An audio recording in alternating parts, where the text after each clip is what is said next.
பயமுள்ள ஆவியை கொடாமல் பலமும் அன்பும் தெளிந்த புத்தியும் உள்ள ஆவியை கொடுத்திருக்கிறார்.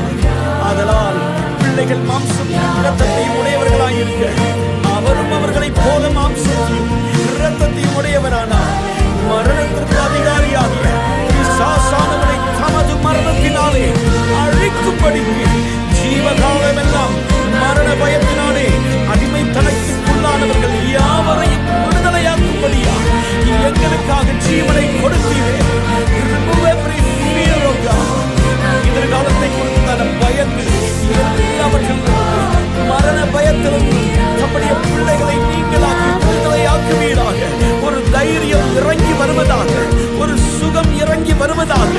கர்த்தர் என் வெளிச்சமும் என் இரட்சிப்புமானவர், யாருக்கு பயப்படுவேன்? கர்த்தர் என் ஜீவனின் அரணானவர், யாருக்கு அஞ்சுவேன்? தீங்கு நாளில் அவர் என்னை தம்முடைய கூடாரத்தில் மறைத்து என்னை தமது கூடார மரங்களை ஒழித்து வைத்து என்னை கண்மலையின் மேல் உயர்த்துகிற கர்த்தர் வல்லமையுடையவர். மகிமையானவைகளை எனக்கு செய்தார். அவருடைய நாமம் பரிசுத்தமானது. அவருடைய இரக்கம் அவருக்கு பயந்திருக்கிறவர்களுக்கு தலைமுறை தலைமுறை மற்றும் உள்ளது. We thank you